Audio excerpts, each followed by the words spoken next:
So it's a Fiat 500L. Well guys, here I am in Turkey, and I've rented a Fiat 500, but it's the extended version. It's almost like a little crossover. I did a review on the channel of a Fiat 500 before, but it was a Fiat 500C convertible. Very nice car, very nice car. This one is a little bit underpowered, and it's got some strange things about it, but let me show you around a little bit. We're filming you a video.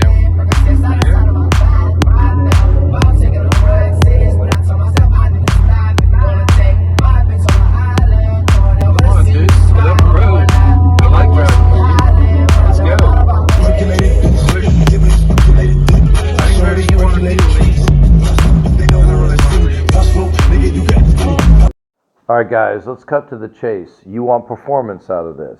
You can get it to some degree. It can perform relatively well.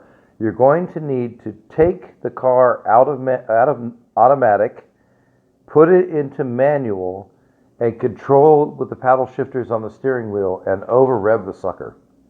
I mean, you want to keep it above 3,000 RPMs. And then the performance is pretty good. I mean, you know, it's top heavy. It's going to lean into the corners. But this little diesel engine you see in here, it's pretty good on gas mileage on the flat. If you take it in the mountains, it's going to start running the gas or the diesel rapidly, but not too rapidly. You know, it may take you half a tank to climb up and down the mountains. But you know, to drive like 3 hours in the mountains, it's going to take you maybe half a tank if you're pushing it really hard. But you can get performance out of it, but I didn't know that in the beginning. You really have to beat the car. Now, all Fiats that are made today, what's happening is they are made detuned and tuned for emissions and gas mileage or diesel performance. So they're really detuned.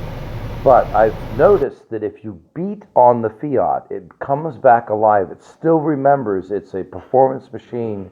Fiat actually has its roots in racing. And these engines are built pretty good, actually, in my experience. So if you beat on the Fiat, I mean really over rev it, you know, like keep it up around, you know, red line there, and really you're flooring the car, it starts to learn. The computer remaps itself. Even the sound of the engine will change. The valve timing changes. And you can start to get performance out of these cars. So that's my advice if you want performance out of your 500L. It can perform pretty well. I was competing against some other people in the mountains there, not really against, but like with, you know, like we were all driving up the mountain together. And this little 500L, running at its maximum abilities, could stay right with some of the higher performing like Hondas or whatever, you know. But it does lean. You can feel a lot of lean in the hot top heavy, but it can carve into a corner. It's not at all like a regular 500. Don't expect that. It's a people carrier. Very comfortable inside, and with a lot of appointments and nice stuff inside the car. And look at that bass sound, man. It's got really awesome bass. It's got subwoofer in it, you know, backup camera, things like this. You know, a lot of things that you wouldn't expect in a lower car like this, but it's there. So that's your performance story. It can do it. It can really do it for you. But the level of slushiness that the transmission has, it's a slush box. It is absolutely not like a transmission that you want to drive as a driver. You know, it's not a driver's car. Okay, so where the Fiat 500 and Fiat 500C, they're wonderful. This is taking all those beautiful things about those cars and kind of ruining it, to be honest. That's just the way I see it. Let's take a look outside. Ah, it's huge. It's cavernous. But the thing drives like it's cavernous too. Look at that. The transmission is what's ruining this car, as far as I'm concerned.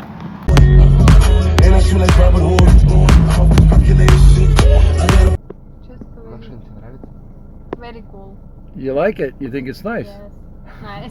How's it feel? Does it feel big in the back seat? Много места. Yes. Big in the back seat. Of where I am right now. First of all, driving in Turkey, especially in the cities, it's difficult. Pretty difficult. I would say it's one of the most difficult drivings I've done in my life. I have driven in New York. That's pretty tough. Russia is pretty tough. St. Petersburg, driving. Sri Lanka, very hard to drive in Sri Lanka because there's animals and everything all over the road. But here, it's a lot like Sri Lanka, actually. It's not animals, but there's people jumping, cars coming around you, motorcycles, people jumping out in the road. It's pretty scary. So be aware of that if you come here. All right, guys, scale to 1 to 10. What would you give this car? Sure. 4. 4. That's not good. 10, because it's not very fast. You mean on enjoyability? Well, just Driving experience? Altogether, we'll pick it apart. 4 or 5, yeah. 4 or 5. Okay. God. No, I think it deserves a little higher than that. I think it's deserving like maybe a 5.5 or 6. And the reason I say that is because it fits a niche. Look at how much space there is in here. You know, it's got a bump and stereo, right? It's got all this neat stuff up here. That's what it's about. And it even could go off-road a little bit, right? Yeah, but the driving experience itself is... The driving experience sucks, and what causes that to suck? The transmission is the terrible thing. It's not like it doesn't have much power. Same power. The horsepower would be okay if you mated it with a manual. Yeah, maybe. Or maybe even a standard automatic. Maybe diesel also fucks with it, maybe. Well, the diesel, because it's got torque. But the paddle shifters work somewhat decently. If you run the thing in manual mode, it actually is usable. It's actually usable. So Sasha said she saw a knife in the cliff face as we were driving down here. So I said we got to go back and get that, or at least look at what the hell's going on. Because it's like a thing, you know? Like, what the hell? Саш, тут близко? Может, пропустишь? Давай. Where is it?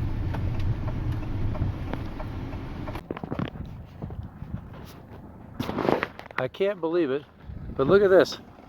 What the hell does it mean?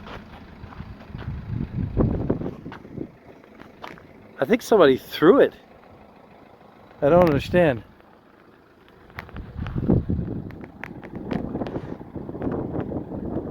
That's just cool as fuck. Alright, what the hell?